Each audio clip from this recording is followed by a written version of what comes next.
Around 119,000 kilometers of pipelines are used to transport oil and natural gas across Canada. So why is a 1,000-kilometer pipeline expansion on the verge of becoming the most controversial energy project in Canadian history?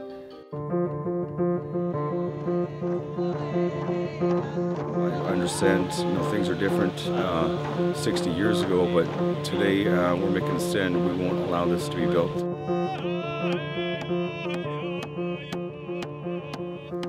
sites that were areas referred to in this being collectively as Trans Mountain sites.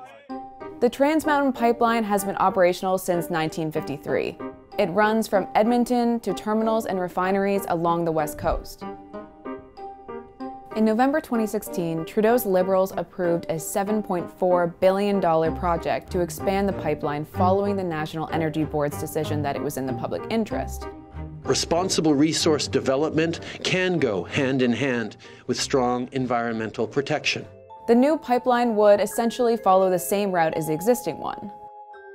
It would carry diluted bitumen, a mixture of a thick form of petroleum and natural gas condensate. The new pipeline would triple the system's capacity, from 300,000 barrels a day to 890,000. As a result, the number of oil tankers traveling through the Burrard Inlet is expected to increase sevenfold. This is key to understanding some of the major criticisms coming from environmentalists and Indigenous leaders. Aside from the general argument against the expansion of the oil sands, environmentalists contend that more tankers traveling along the narrow waterway will increase the likelihood of a spill. Scientists agree, oil spills are bad. What they can't agree on is exactly how bad a major bitumen spill would be. Diluted bitumen stays afloat longer than crude in some typical conditions, but the science is murky in others. A major spill could devastate the coastal environment, which is home to a variety of marine life, including salmon and an endangered species of killer whales. There are only around 80 southern resident whales left, and what's led to their dwindling population is a lack of food. These whales eat salmon, whose stocks remain low throughout the Pacific region. And since these whales hunt using echolocation, environmentalists fear that more tanker noise will make the problem worse. The Raincoast Conservation Foundation says the expansion would risk the extinction of the species. Protests against the pipeline expansion have been going on for years, and Indigenous communities are almost always at the forefront. We are here because we are so deeply concerned about our future generations. We are so deeply concerned about the land and the waters. But rest assured, there will never, ever be a Kinder Morgan Trans Mountain Pipeline project. The new pipeline crosses hundreds of kilometers of unceded Indigenous land. That is, lands that were never signed away through treaties. Many Indigenous people in British Columbia see the project as an infringement on their land rights and title. When the government is making a decision that could impact Indigenous communities, it has a constitutional duty to consult and accommodate them. That doesn't just mean letting people air their concerns before the government ultimately goes ahead with its decision. The government is required to take Indigenous perspectives into account and try to minimize or eliminate the impacts. In late 2017, 6 First Nations, along with the cities of Burnaby and Vancouver and 2 environmental groups, filed a court challenge against Kinder Morgan. They hope to overturn Ottawa's decision to approve the project by arguing that the government failed to adequately consult them. Concerns were met with vagueness and general responses blanketing all First Nations as though we were stakeholders in our own lands.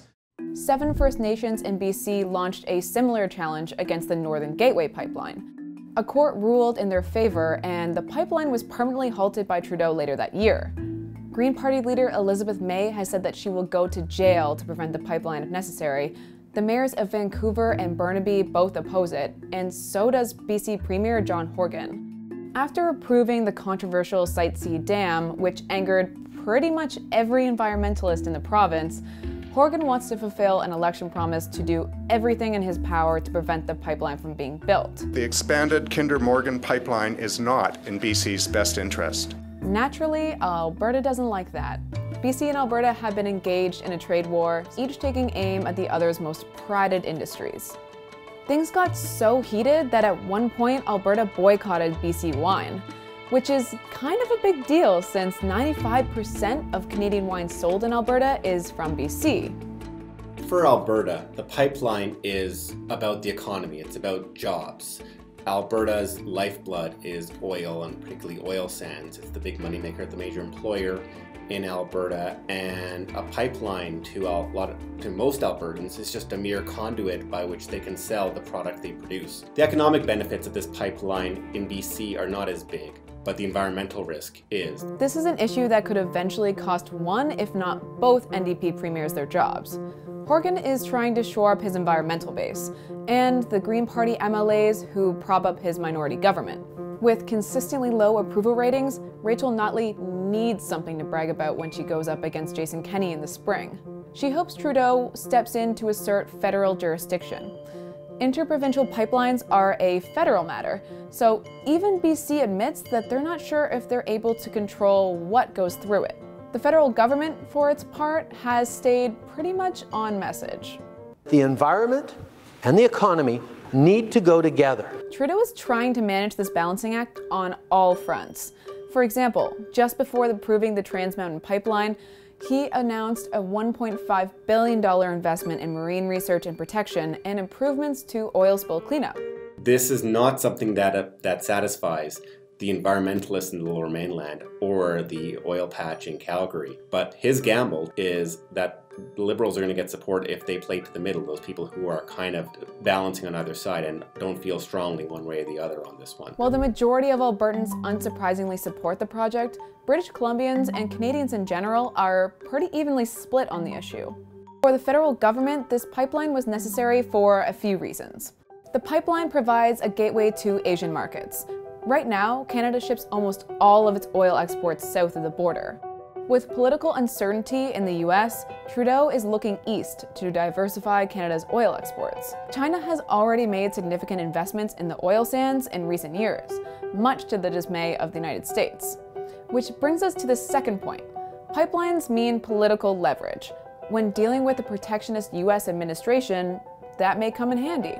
It's also worth remembering that approving the expansion helped get Alberta to sign on to the National Climate Change Plan.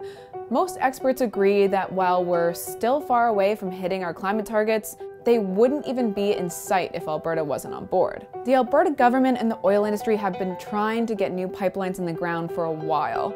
Existing pipelines are at or near capacity, forcing oil producers to transport oil via rail car, which is more expensive, not exactly environmentally friendly, and as the Lac Mégantic disaster demonstrated, not safe. The small Quebec town was devastated on July 6th when a train carrying crude oil careened off the tracks and exploded into a fireball. Between 2005 and 2014, the number of rail cars carrying fuel oils and crude petroleum tripled. This coincided with an over 50% increase in oil production, which is mostly driven by bitumen and synthetic crude. At the same time as production and exports of heavy crude oils are on the rise, so are accidents involving them. Pipelines have been the most consistently divisive issue in Canada over the past decade. The Trans Mountain expansion pits some of the most powerful economic interests in Canada against resilient protests defending Indigenous rights and the environment. The question now is, how far will both sides go to get what they want?